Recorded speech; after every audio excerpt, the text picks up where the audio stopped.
नाशिकमध्ये झालेल्या भूकंपानं नाशिक जिल्ह्यामध्ये काल रात्री तीव्र भूकंपाचे धक्के जाणवलेले आहेत। दिंडोरी तालुक्यामध्ये 4.3 तीव्रतेची नोंद झाली असून भनवड हे केंद्रबिंदू ठरलेलं असून अनेक घरांच्या भिंतींना तडे गेलेत। काही ठिकाणी अनेक दिवसांपासून ग्रामीण भागामध्ये भूकंपाचे सौम्य धक्के जाणवत होते। दरम्यान नागरिकांमध्ये त्यामुळे भीतीचं वातावरण पसरलेलं होतं आणि काल रात्री जो भूकंपाचा धक्का जाणवला तो जवळपास 4.3 रिश्टर स्केल एवढ्या तीव्रतेचा होता। सुदैवानं यामध्ये कोणतीही जीवितहानी झाली नाही।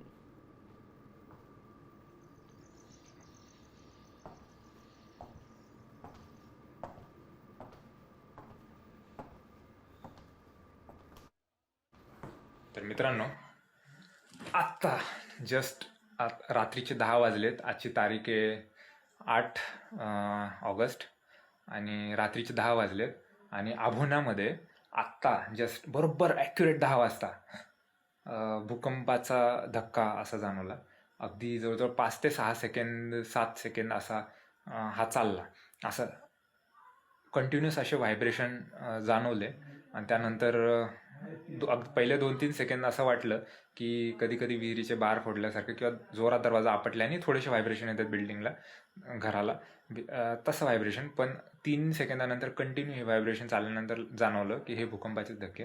त्यानंतर पटकन जाग आली आणि पुढे जवळजवळ अजून त्यानंतर 4 ते 5 सेकंद पुढे हे व्हायब्रेशन जाणवले। जवळजवळ टोटल 7 ते 8 सेकंदासाठी हे व्हायब्रेशन जाणवले। आपण हे बघा, आता सगळे लोक बाहेर थोडे जमा झाले,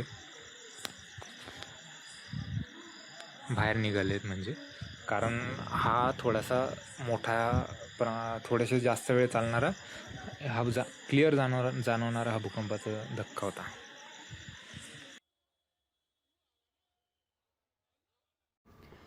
दरम्यान नाशिक जिल्ह्यामध्ये भूकंपाची नेमकी कारणं काय आहेत तेही आपण जाणून घेऊयात।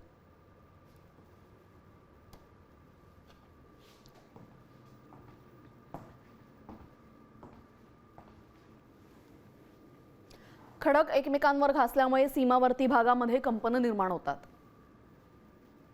नाशिकमध्ये 24 तासामध्ये 164 मिलीमीटर पाऊस झालेला आहे। पावसाचं पाणी मेघवेगांमधनं खोलवर झिरपलं। भूगर्भामध्ये 5 किलोमीटर खाली स्प्रिंग सारखा ताण आला। यामुळे भूगर्भामध्ये 5 किलोमीटर खाली स्प्रिंग सारखा ताण आला आणि तो बाहेर पडला आणि त्याचमुळे भूकंपाचे हे धक्के जाणवलेत।